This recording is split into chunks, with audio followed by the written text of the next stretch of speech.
Hello everyone, আজকে আমি কথা বলবো এমএমডি ইউনিভার্সিটি নিয়ে, যেটা হরিয়ানাতে অবস্থিত, ইন্ডিয়া। সো আমি যখন এমএমডি ইউনিভার্সিটিতে অ্যাডমিট হয়েছি, তখন আমি ইউটিউবে হয়তো কোনো বাংলা ভিডিও খুঁজে পাইনি। সো তখন আমি ভাবছি আমি যদি কখনো এমএমডি ইউনিভার্সিটিতে আসতে পারি, সো আমি বাংলা ভিডিও করব এই ইউনিভার্সিটি নিয়ে। যেহেতু আমি যখন এখানে আসতে চেষ্টা করছি, তখন ইউটিউবে অনেক ভিডিও খুঁজছি, কিন্তু পাইনি। আর অ্যাজ এ বাংলাদেশি স্টুডেন্ট, যেহেতু প্রত্যেক বছর এখানে অনেক বাংলাদেশি স্টুডেন্ট আসে, তো সেজন্য আমি ভাবছি সো আমি হয়তো ভিডিও বানাতে পারি। যেহেতু প্রত্যেক বছর স্টুডেন্ট আসছে বিভিন্ন ডিপার্টমেন্টে, যেহেতু আমি ফার্মেসি ডিপার্টমেন্টের স্টুডেন্ট, সো আমি আজকে ফার্মেসি নিয়ে কথা বলবো, ফার্মেসি ডিপার্টমেন্ট নিয়ে কথা বলবো স্পেশালি।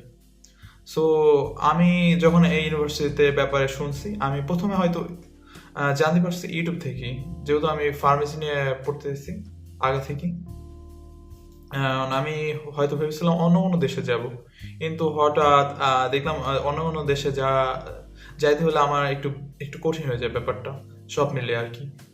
সো আমি ভাবলাম কেন ইন্ডিয়া নয়। সো ইন্ডিয়া আসার জন্য আমি দেখলাম কোন কোন ইউনিভার্সিটি আছে। আম, এখন সব ইউনিভার্সিটি দেখার পরে দেখলাম কি এমএমডি ইউনিভার্সিটি নামে একটা ইউনিভার্সিটি আছে, যেটা হরিয়ানাতে অবস্থিত। যেটাতে খুব কম খরচে আপনি স্টাডি করতে পারবেন এবং স্কলারশিপের মাধ্যমে। সো আমি এমএমডি এর ব্যাপারে খোঁজ খবর নেওয়া শুরু করলাম। তখন আমি হয়তো ইউটিউবে কোনো ভিডিও পাইনি। সো যেহেতু পাইনি, সো হয়তো আমার জন্য একটু অসুবিধা হয়েছে সবকিছু বোঝা। সো তখন আমি ভাবছিলাম, যখন আমি যদি এখানে আসতে পারি, তখন হয়তো আমি ইউনিভার্সিটি নিয়ে একটা ভিডিও বানাবো, যেহেতু ইউটিউবে কোনো ভিডিও নেই। সো আমি দেওয়ার চেষ্টা করবো, যেহেতু প্রত্যেক বছর স্টুডেন্ট আসতেছে এখানে ইউনিভার্সিটিতে, বহুত স্টুডেন্ট আসতেছে। এর জন্য আমি হয়তো ভাবছিলাম একটা ভিডিও বানাবো।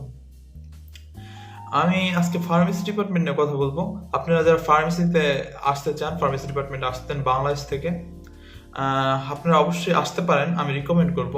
আর যেহেতু বাংলাদেশে পড়তে গেলে আপনি ফার্মেসিতে হয়তো 16 থেকে 17 লক্ষ টাকা স্পেন্ড করা লাগবে একটা ভালো মানের ইউনিভার্সিটিতে। সো সো আপনারা আসতে চাইলেন ইন্ডিয়া আসতে পারেন, যেহেতু এখানে একটু স্কলারশিপের মাধ্যমে আপনার কম খরচ পড়তেছে এবং আপনি ইন্টারন্যাশনাল মানের ক্লাসেস পাইতেছেন এখান থেকে। স্টাডিও ইন্টারন্যাশনাল মানে হইতেছে, এখানে আপনি ডাইভার্সিটি পাইতেছেন, যেহেতু বহু দেশের স্টুডেন্টের সাথে আপনাদের মিলতেছেন, নতুন কালচার, নতুন সবকিছু, আপনার ল্যাঙ্গুয়েজও নতুন। তো সব মিলিয়ে আপনার এখান থেকে অনেক অপরচুনিটি সুযোগ হতে পারে, অনেক কিছু শেখার আছে। তো আপনারা এখানে আসতে চাইলে আসতে পারেন। আর যেহেতু ফার্মেসি ডিপার্টমেন্ট এখানকার মানে র্যাঙ্কিং অনেক আগে এগিয়ে, আর আমি যদি বলি ইন্ডিয়ার ভিতরে, যেহেতু এটা এবার আমি দেখলাম 2024-এ 26তম হয়েছে এই সকলই ফার্মেসি কলেজের ভিতরে ইন্ডিয়ার মধ্যে। সো এটা ভালো একটা র্যাঙ্কিং আমি বলতে পারি।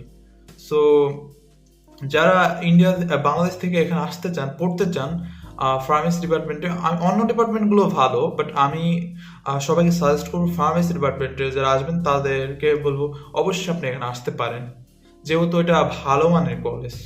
আর অবশ্যই আপনারা খোঁজ খবর নিয়ে আসবেন, কেননা এটা আপনার যেহেতু এটা আপনার জীবন নির্ভর করে একটা, আপনি যেহেতু স্টাডি করবেন এখানে এই ডিপার্টমেন্টে, সো আপনারা অবশ্যই নিজেদের দায়িত্বে খোঁজ খবর নিয়ে আসবেন। সো এইটাই আমি বলবো যে pharmacy department is really a good department here. So if you want to come, then you can come, and that's it. Thank you for watching. আর আপনাদের যদি কোনো কোশ্চেন থাকে আপনারা বলতে পারেন কমেন্ট সেকশনে, আমি অবশ্যই আপনাদের রিপ্লাই দেওয়ার চেষ্টা করবো। আর ডিসক্রিপশনে আপনারা হয়তো আমার নাম্বার দেখতে পাবেন, হোয়াটসঅ্যাপ নাম্বার, আপনার চাইলে ওখানে কন্ট্যাক্ট করতে পারেন আমার সাথে কোনো কিছু জানতে চাইলে, আমি অবশ্যই হেল্প করার চেষ্টা করবো। Thank you.